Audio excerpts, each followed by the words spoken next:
씨를 뿌리는 사람이라고 하는 제목으로 말씀을 나누겠습니다.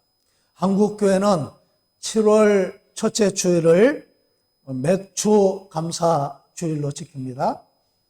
맥이라고 하는 말은 보리 맥자를 쓰고 추수할 추자, 그래서 보리를 추수하는 것을 감사하는 그런 절기입니다.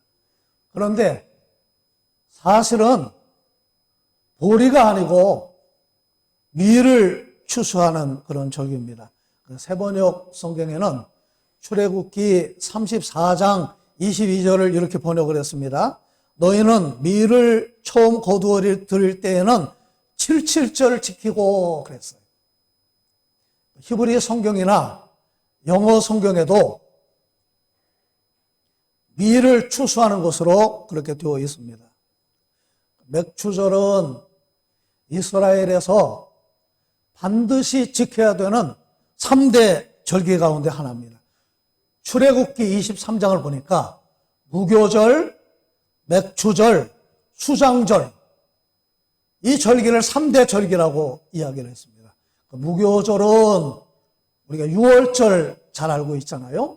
6월절이 무교절입니다. 그리고 맥추절은 6월절이 지나고 7째 주일을 지낸 다음에 지키는 그런 절기라 그래서 77절이라고도 하고 오순절이라고도 그렇게 말을 합니다. 수장절은 초막절이라고도 하는데 추수를 끝내고 감사하는 추수감사주일이라고 할 수가 있습니다. 그러니까 이스라엘은 추수감사절을 2번 지켰는데 맥추절은 보리나 밀을 추수한 것을 감사하는 그런 절기고, 수장절은 포도나 올리브 같은 과일을 추수한 것을 감사하는 그런 절기라고 보면 되겠습니다. 그래서 출애굽기 23장 16절을 보니까 맥추절을 지키라. 이는 내가 수고하여 밭에 뿌린 것에 첫 열매를 거둠이니라 그랬어요.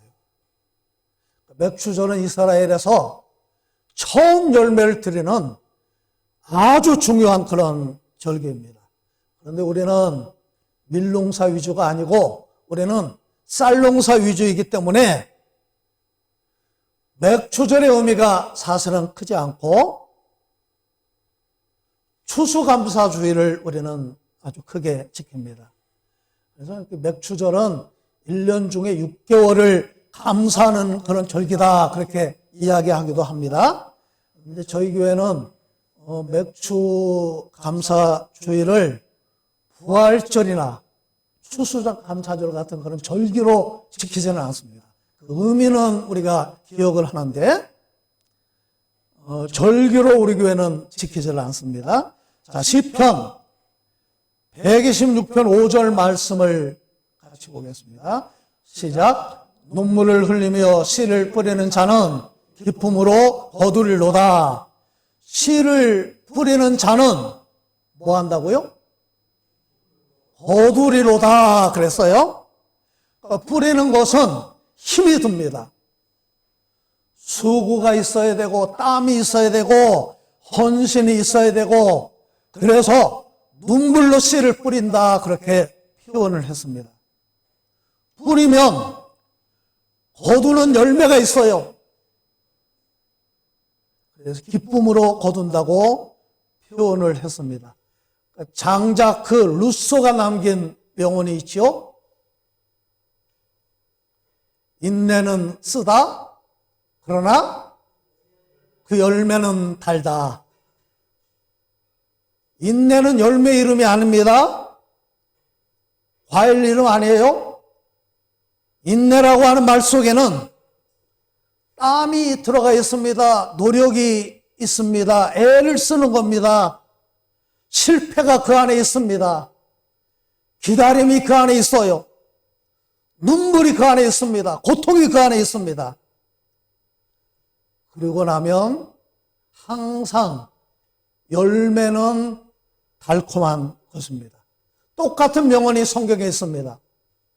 사도 바울은 로마서 5장 3절에서 환난과 어려움 중에도 즐거워한다 그렇게 말을 했습니다. 다만 이뿐 아니라 우리가 환난 중에도 즐거워하나니 어떻게 환난을 즐거워할 수가 있어요? 환난 뒤에 있는 열매에 대한 소망이 있기 때문에 환난 중에도 즐거워하는 이유를 말하고 있지요. 이는 환난은 인내를, 인내는 연단을, 연단은 소망을 이루는 줄 알미로다. 자, 6절 말씀을 5절을 똑같이 반복을 하고 있습니다. 시작. 울며 씨를 뿌리러 나가는 자는 반드시 기쁨으로 그 곡식단을 가지고 돌아오리로다.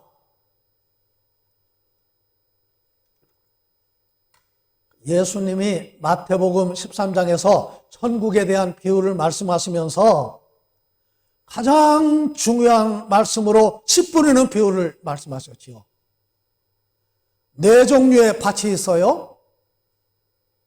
길가가 있고 돌짝밭이 있고 가시밭이 있고 옥토가 있습니다. 그런데 그 밭은 그냥 옆에 있는 이런 밭이 아니라 우리 마음밭이 되라는 거예요. 다시 말하면 예수님께서 씨 뿌리는 원리, 심고 거두는 이 원리는 대단히 중요한 하나님의 원리임을 우리는 알 수가 있습니다.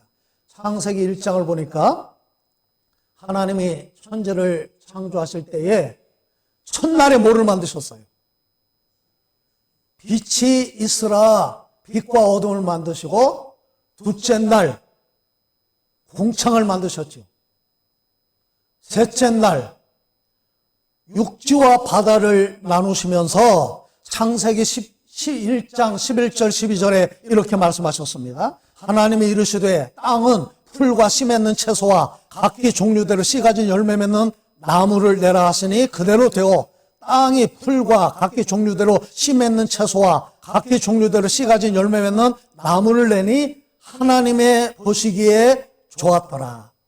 하나님은 씨 맺는 채소들과 씨 가진 열매들을 하나님이 주셨어요. 채소나 과일은 한번 거두어서 먹으면 없어지는 그런 게 아닙니다. 씨가 있어요. 그래서 그 다음 해에도 똑같은 열매를 먹을 수가 있습니다. 하나님이 그렇게 만드신 거예요.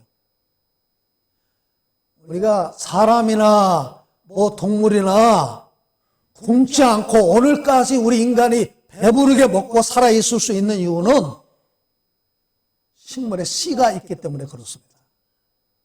씨는 가만히 있으면 저절로 열매를 맺는 것이 아니라 심어져야 열매를 맺는 겁니다.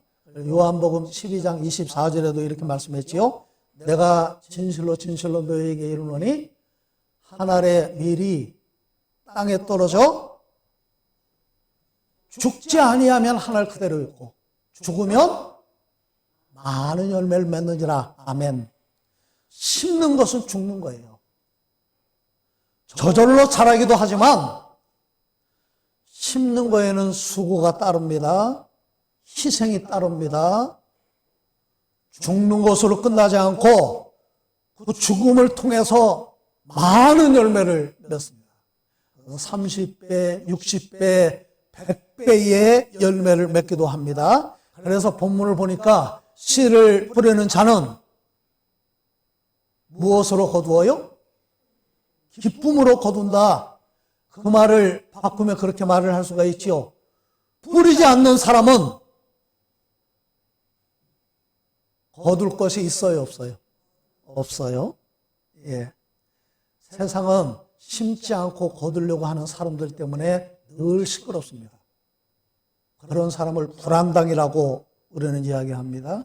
달란트 비유에서 1달란트, 2달란트, 5달란트를 주인이 종들에게 맡겼는데 1달란트 받은 사람이 주인에 대해서 이렇게 말합니다. 주인이요, 당신은 굳은 사람이라 당신은 심지 않은 데서 거두고 해치지 않은 데서 모으는 줄을 내가 알았으므로 주인을 잘못 알았어요. 그 종은 심지 않고 거두려고 하는 그런 주인으로 알았어요. 그래서 그 사람은 악하고 게으른 종입니다. 그래서 무익한 종입니다. 착하고 충성된 종도 있죠. 착하기만 한 것이 아니라 충성했습니다.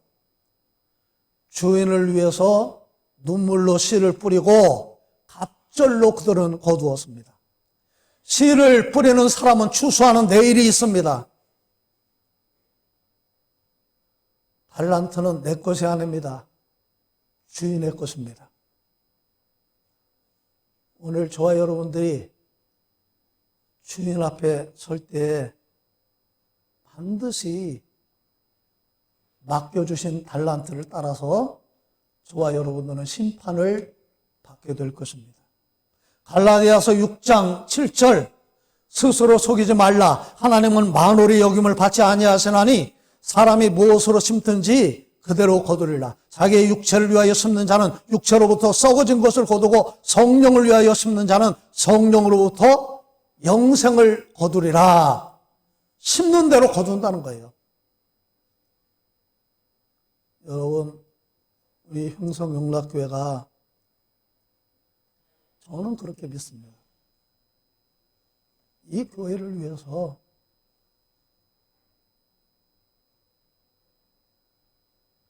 눈물로 씨를 뿌리는 사람이 있었기 때문에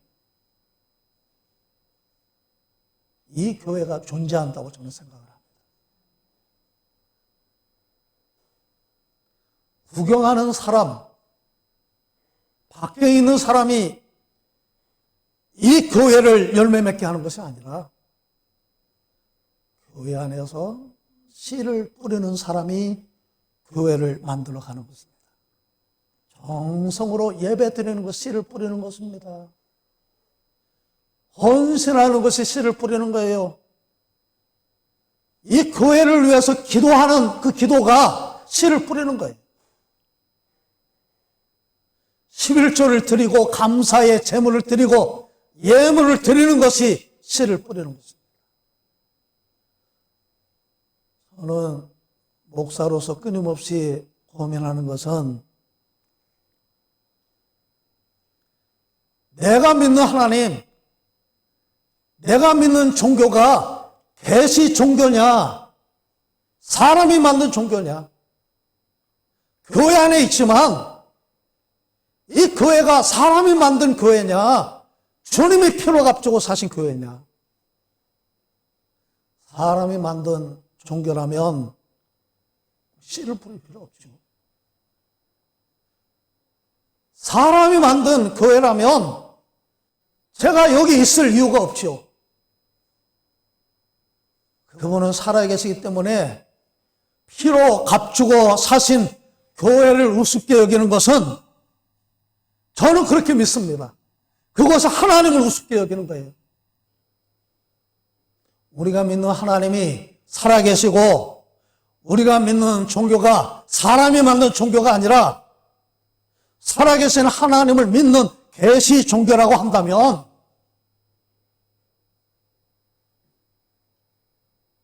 저와 여러분들이 이 교회에서 씨를 뿌리시기를 바랍니다. 우리 고린도전서 15장 부활장의 결론이 뭡니까? 우리 주 예수 그리스도로 말미암아 우리에게 승리를 주시는 하나님께 감사하노니 그러므로 내 사랑하는 형제들아 견실하며 흔들리지 말고 항상 주의 일에 더욱 힘쓰는 자들이 되라. 이는 너희 수고가 주 안에서 헛되지 않은 줄 알미라. 아멘. 주님을 위해서 씨 뿌린 것이 헛되지 않다.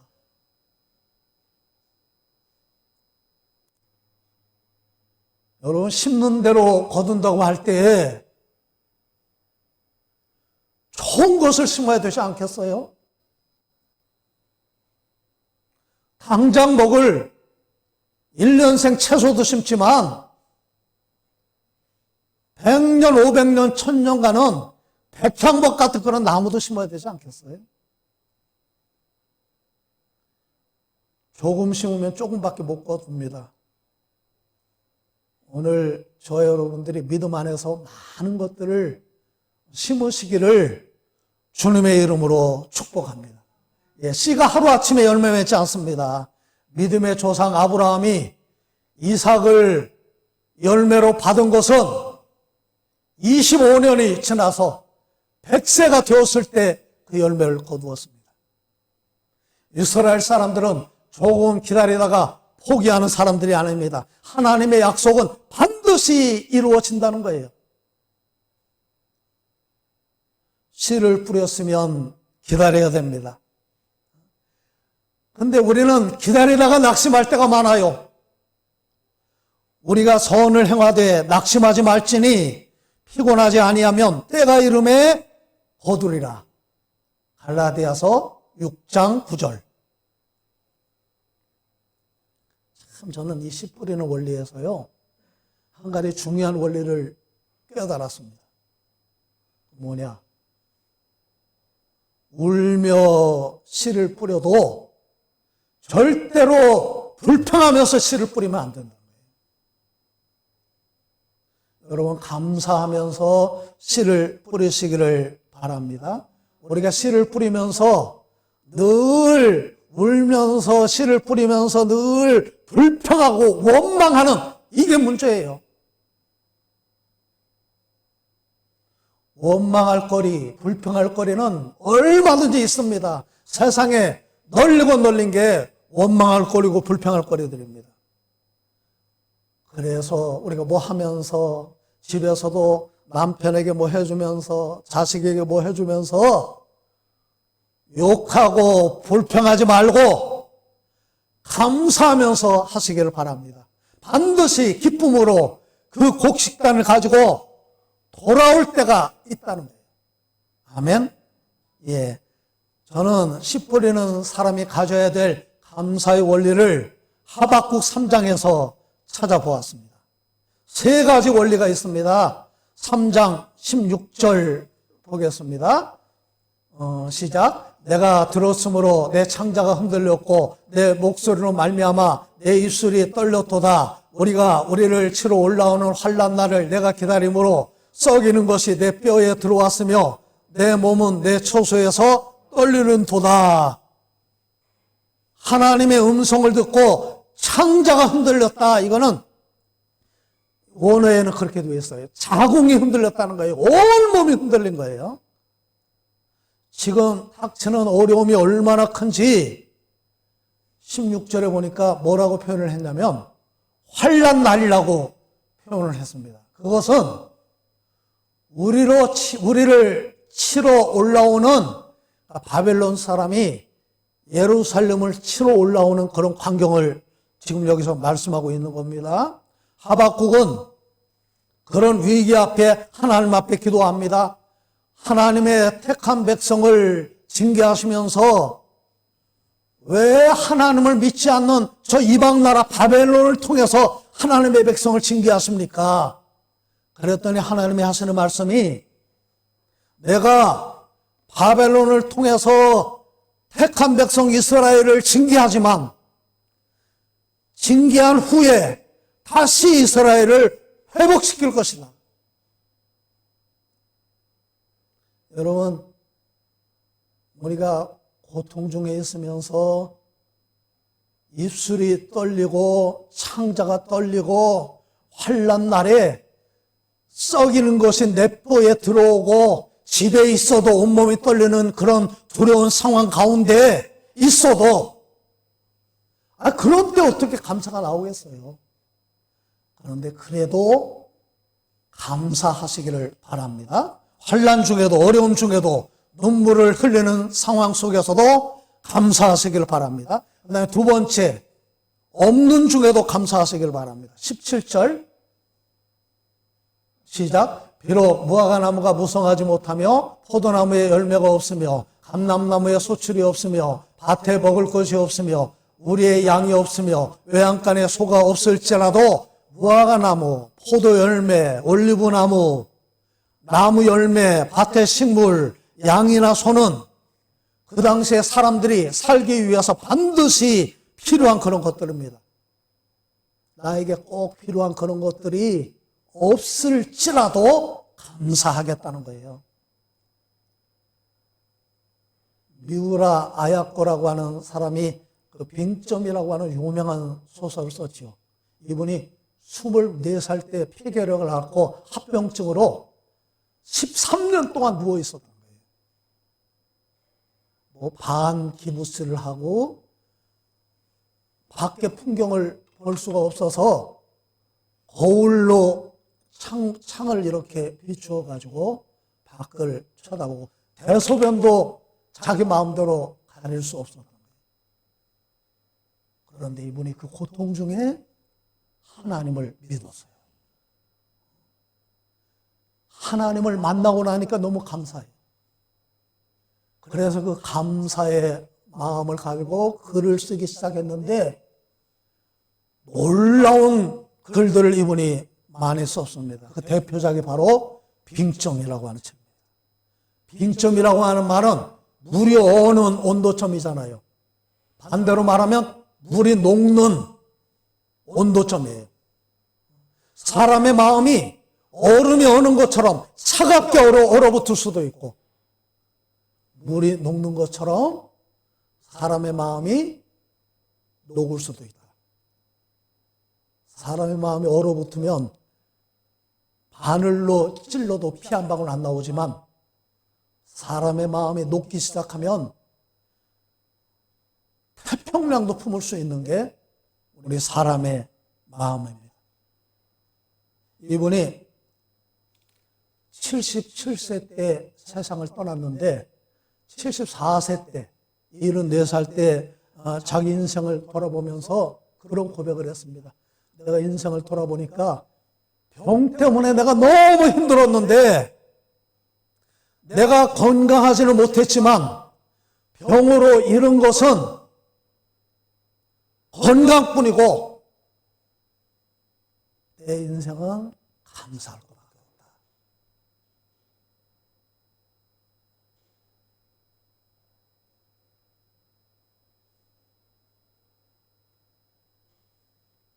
사도 바울은 그런 고백을 합니다. 내가 비천에 처할 줄도 알고 풍부에 처할 줄도 알아. 모든 일 곧 배부름과 배고픔과 풍부와 궁핍에도 처할 줄 아는 일체의 비결을 배웠노라. 돈이 전부가 아니라는 거예요. 잘 먹고 잘 사는 게 전부가 아니라는 겁니다. 그 이유는 내가 그리스도를 위하여 다 해로 여길 뿐더러 또한 모든 것을 해로 여김은 내 주 그리스도 예수를 아는 지식이 가장 고상함을 인함이라.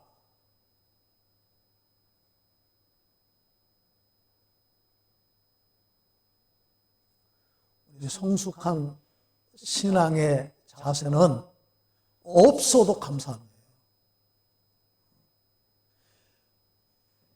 우리는 그 데살로니가 전서에 나오는 말씀을 알고 있지요.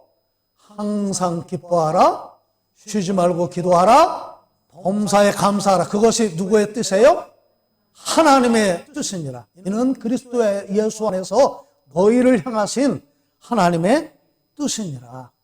예, 없어도 감사하는 저와 여러분들이 되시길 바랍니다. 세 번째, 하나님 때문에 감사했어요. 우리 18절 시작. 나는 여호와로 말미암아 즐거워하며 나의 구원의 하나님으로 말미암아 기뻐하리로다. 말미암아 원인, 이유를 말하는 겁니다. 환난이 닥치고 아무것도 없을지라도 누구 때문에 기뻐하고 감사하겠다고요? 하나님 때문에 나는 감사하겠다.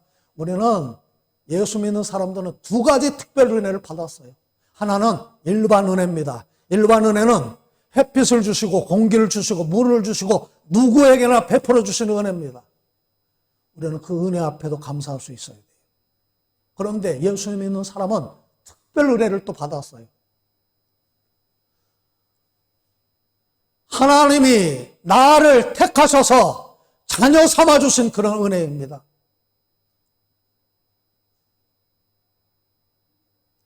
우리가 예수 믿는 사람들이고 하늘의 소망을 가지고 사는 그런 사람들인데 우리는 하나님 때문에 감사할 수 있어야 돼요. 더 중요한 것은 하나님이 자라게 하지 않으시면 아무리 많은 씨를 뿌려도 결실을 맺을 수가 없습니다. 하나님의 은혜가 있어야 돼요.